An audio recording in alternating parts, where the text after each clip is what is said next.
At tayo pinadako ng mga minamahal sa pinakamahalagang bahagi ng ating banal na gawain sa gabing ito. Ito po ay pangaral ng salita ng Diyos, kaya inayayaan ko po ang lahat na tumayo bilang pagbibigay galang sa mensahe ng kaligtasan, dadalhin po ng ating minamahal na mangaral, our beloved preacher, Hill Cruz.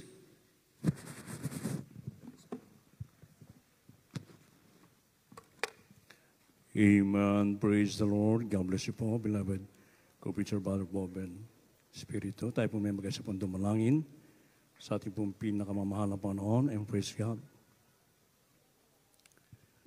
Opo, dakilang mapagpalang ang banal sa langit sa makapangyarihang pangalan mo. Aming pinakamamahal na Panginoon sa Kristo na pinagbubukan ng mga biyaya. Sa panandalangin ng taon nilang isan, aming minamahal ginagalang na Pastor Evangelista William Ahmed and Papa O God. Minsan pa kami nagpupo, nagkapasalamat sa bawat yugto na aming banalagang pinagparat nilang isan. Sa iyong patuloy na pagkilos sa aming kalagitnaan, patuloy ka na sa amin sa tutuwin na o Diyos. Hallelujah. Subalit bago po yan, bisa ba kami buong pagpapakumaba, himingi ng kapatawaran sa lahat ng aming nagawang pagkukulang, pagkakasala, pagsanansan sa mga kalooban, patawaran mo bawa sa amin, O Diyos. Hallelujah. At sa bahaging ito ng pagdadala ng Ebanghelyo ng Pagtas ng tunay sa ganang akin, wala pang magagawa, mahal na Panginoon. Ikaw po ang maglaga ng mga tamang salita sa aking bibig.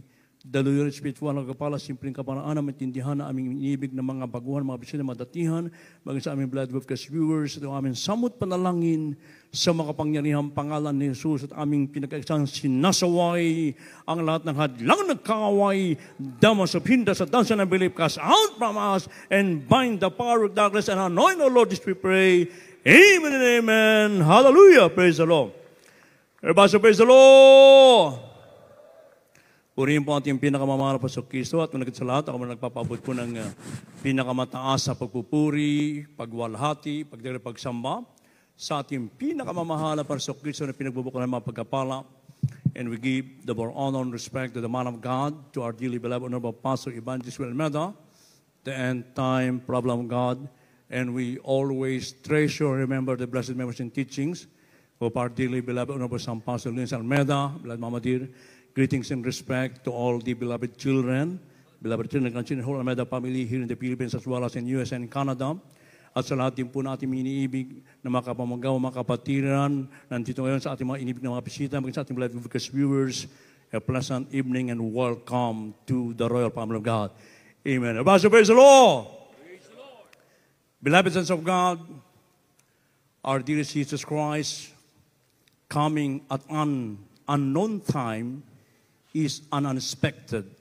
As a thief who breaks into a house, thus the devoted children of God must be ready at any time for the Lord's appearance. Once again, dearest Jesus Christ refers to His return for the faithful of the churches at an unexpected time. Christ's urgent warning to always be spiritually ready is the only way to harmonize Christ's teachings about the unexpected coming. Everybody praise the Lord. Ang pagdating po ng ating pong pinakamamahal na Panginoong Jesus mag-iibig ay sa hindi po inaasahang oras na gaya ng isang magnanakaw na pumapasok sa isang bahay, kaya't ang mga tapat na anak ng mahal na Panginoon ay dapat laging handa sa anumang oras para sa kanyang pagdating. Ang lahat magsabi, praise the Lord.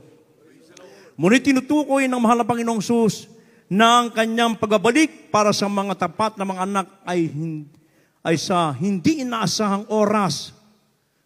Ang agarang babala ng mahal na Panginoon ay na talaga namang maging handa ay ang tanging paraan para mapanatili ang pagtuturo ng mahal na Panginoon tungkol sa kanyang hindi inaasahang pagbabalik. Kaya kung ating muna mababasa po dito sa banal na kasulatan, dito po sa from the Gospel of St. Matthew, chapter 24, verse 44, kanila lamang po. The book of Matthew, chapter 24, verse 44. Therefore be ye also ready, for in such an hour as you think not, the Son of Man cometh. God bless you, Pastor God. Mateo Kapitulo 24, versikulo 44. Kaya nga kayo magsipaghanda naman, sapagat paririto ang anak ng tao sa oras na hindi nyo iniisip. Purihin po ating dakilang sa buhay, and God bless His word. So napakaliwanag, mga inibig ko. Darating ang ating mabait na Diyos sa buhay sa oras na hindi po natin inaasahan. Kaya nga, tayo pinagpalang lubos sapagkat sa gawain ito ng Jesus Miracle Crusade International Ministry, simula ng ating makilala ang ating dakilang Diyos sa buhay na dapat sambahin sa Espiritu katotohanan, na ginamit ang ating dearly beloved person, the Lord, ating minamahal ginagalang na Pastor Evangelista Will Almeida, preaching the Word of God with power and anointing, mga inibig ko, lahat po tayo ay inaralan, tinuruan tayo, mga inibig ko, upang tayo po'y laging maging handa sa nalalapit na pagbabalik ng ating pinakamamahal na Panginoon. Kaya nga, kung merong ibang tao na magsasabi sa inyo at i-encourage kayo na dito kayo sa aming church, sapagkat dito tiyak kayong naligtas at ganito ang pagbabalik ng ating Diyos. Sa magsasabi na sila ng mga date, mga inibig ko, huwag niyo po niyang paniwalaan, mga inibig. Sapagkat Biblia mismo nagsasabi, mga inibig ko, sa Gospel of St. Matthew chapter 24, verse 5, For many shall come in my name, saying, I am Christ, and shall deceive many. Sapagkat marami ang magsisiparit sa aking pangalan na magsasabi, ako ang Kristo, at ililigaw ang marami. At yan po ang katotohanan, mga inibig ko, sapagkat kung paano ang ating mahal na Panginoon nagdudumaling babalik sa mundong ito, mga inibig ko, ang kakawin ng Diyos ay nagdudumali din, mga inibig ko, 24/7, na kanyang sinusugo ang kanyang mga alagad upang yung mga nakakilala sa ating mahal na Panginoon ay pilit na alisin sa gawain ng ating dakilang Diyos sa buhay.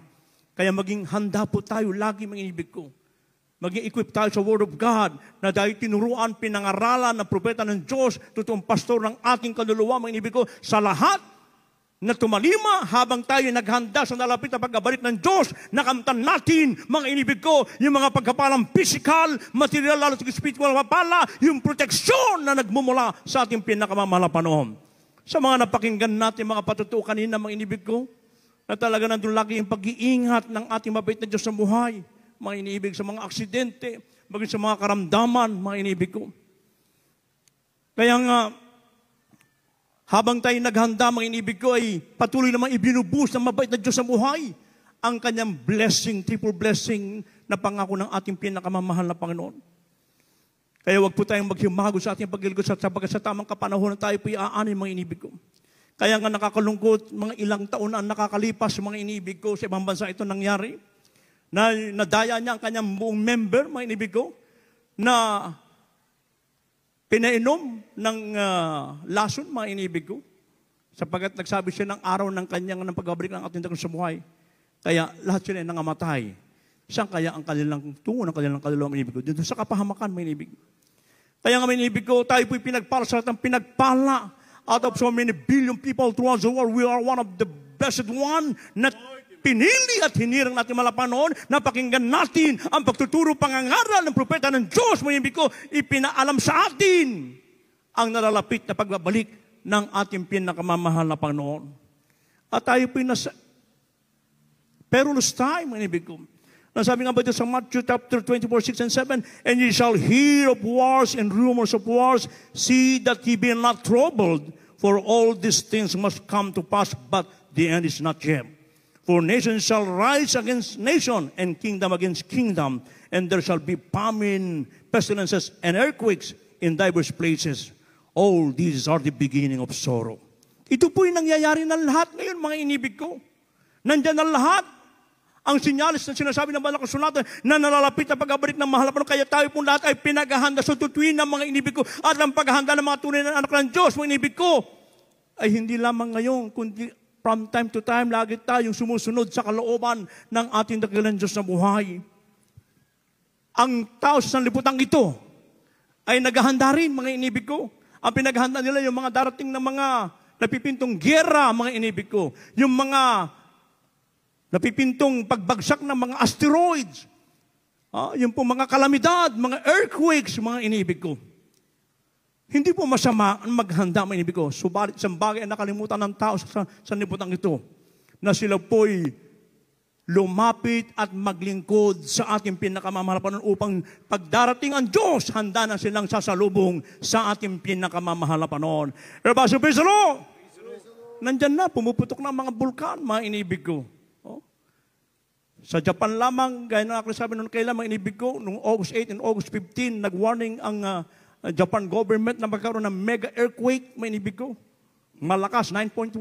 Maging sa ating bansa, meron din tayong warning ang peoples, mga inibig ko. Subalit niyan po'y nahahadlangan. Dahil merong isang totoong pastor, merong totoong propeta ng Diyos sa bansang Pilipinas, na sa kanyang panalangin pag-ayuno, ito po'y nahahadlangan, mga inibig ko.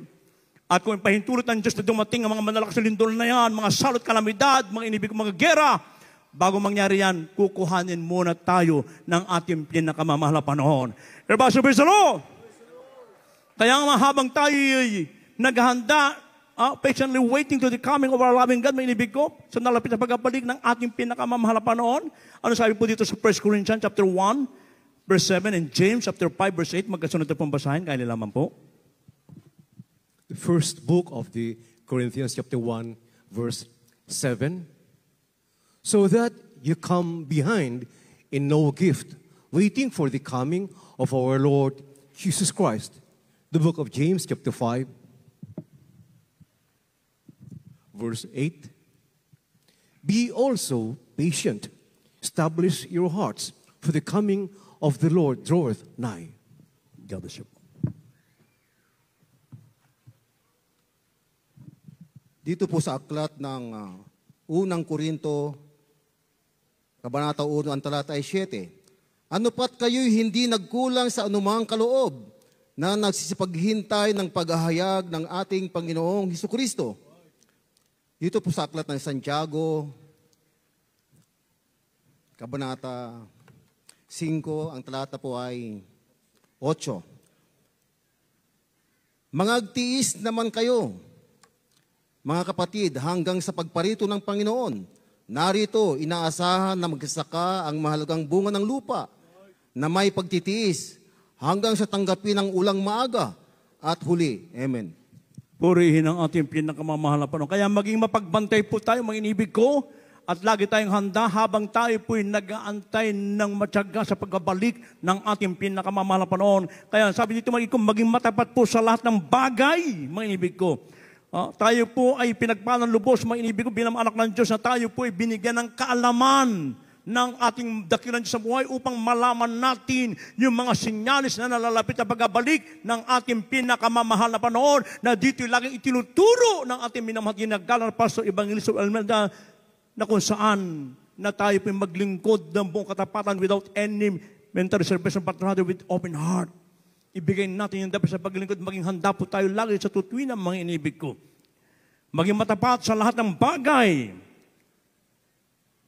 Lumakad tayo ng ayon lagi sa kalooban ng ating pinakamamahal na panahon. Kaya nga bilang mga anak ng Diyos, mga inibig ko, na tayo po ay hindi maiiwasan.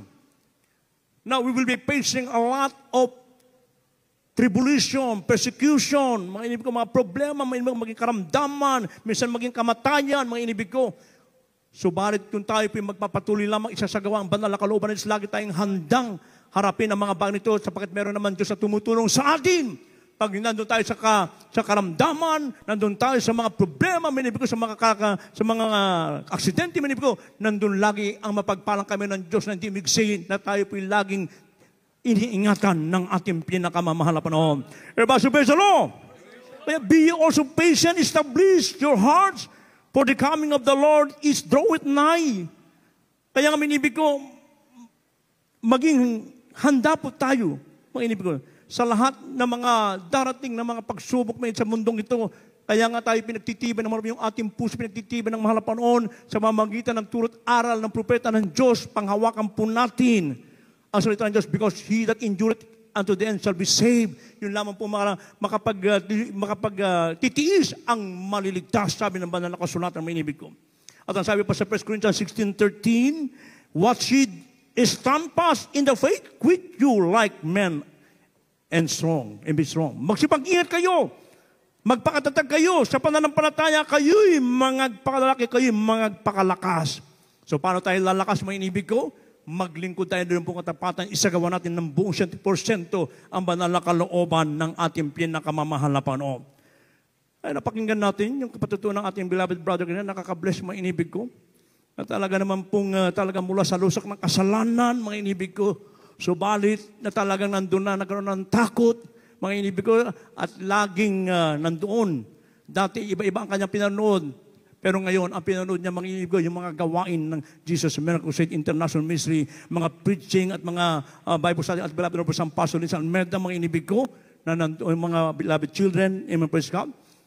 Kaya lalong tumatatag ang kanyang panampalataya. Walang idle time na kanya sinasayang, mga inibig ko, kinakalan, nandun lagi. Yun ang pagkahanda na gagawin natin, mga inibig ko, na lagi tayong nakapokus sa nalapit na pagkabalik ng ating pinakamamahal na panahon. Ngayon, mahirap na mawalay pag hindi po tayo naghanda, mga inibig ko.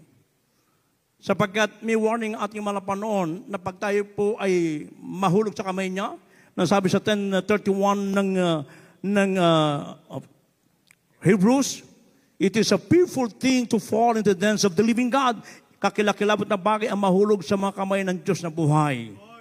Kaya mag-ingat po tayo upang hindi po tayo mahulog sa mga kamay ng Diyos, maging handa tayo lagi sa nalalapit na pagbabalik ng ating mga panahon. Ngayon, ano po yung pinagagawa ng ating dakilan sa buhay na gagawin natin upang anytime na babalik ang Diyos ay tayo po'y handang haharap sa ating pinakamamahal na panahon? Ano po ang sabi po dito sa tatlong babasahin po natin magkakasunod? 1 Thessalonians chapter 5, verse 23, 1 Thessalonians 5:23, sa 1 Timothy chapter 6, verse 14, and 1 John chapter 2, verse 28. Kanya lamang po. First book of Thessalonians chapter 5, verse 23. And the very God of peace sanctify you wholly. And I pray, God, your whole spirit and soul and body be preserved blameless unto the coming of our Lord Jesus Christ. The first book of Timothy, chapter 6, verse 14. That thou keep his commandment without spot, unrebukable, until the appearing of our Lord Jesus Christ. First book of John, chapter 2, verse 28. And now, little children, abide in him, that when he shall appear, we may have confidence and not be ashamed before him at his coming. God bless you po. Unang Tesalonica Kapitulo 5, versikulo 23. At pagkabanalin kayong lubos ng Diyos din ang kapayapaan, at ang iyong espiritu at kaluluwa at katawan ay ingatang buo, na walang kapintasan sa pagparito ng ating Panginoong Hesukristo. Dito po sa 1 Timoteo 6, Kapitulo 6, versikulo 14. Natuparin mo ang utos na walang dungis, walang kapintasan, hanggang sa pagpapakita ng ating Panginoong Hesukristo. Dito po sa 1 Juan Kapitulo 2, ang talatay 28. At ngayon, mamunti kong mga anak, manahan kayo sa Kanya upang kung siya'y mahayag, ay magkaroon kayo ng pagkakatiwala at huwag tayong mapahiya sa harapan niya sa Kanyang pagparito. Amen. Purihin po ating pinakamamahal na panahon. Palakpakan po natin dakilan sa buhay. Yung buhay na palakpak para sa ating pinakamamahal na panahon. Everybody, so praise the Lord! So ito po ay pinagagawa ng ating mabitad Diyos sa buhay upang tayo po maging handa anytime na babalik ang ating pinakamamahal na Panginoon. We must live a blameless living. Iharap natin ang ating mga katawang ito na banal, kaya-aya sa harapan ng ating pinakamamahal na Panginoon. At sabi ng Biblia, huwag na kayong makiayon sa gawa ng sanlibutan ito. Bagamat tayo na sa sanlibutan pang ito, may ibig ko, pero kinakailangan lumayo po tayo sa gawa ng sanlibutan.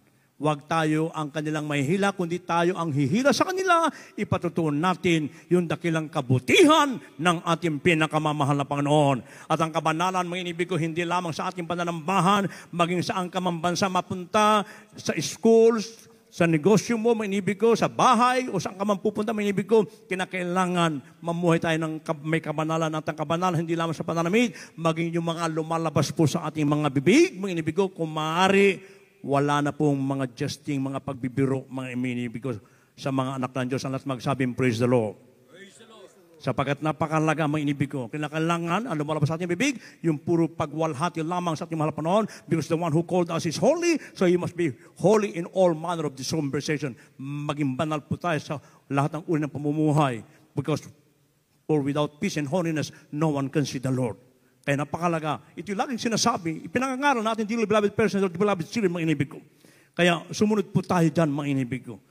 At ang pangalawang mga inibig ko, kailangan na tayo po, meron tayong yung perfectong pagsunod, mga inibig ko. Perfect obedience, mga inibig ko. Na kung saan ay,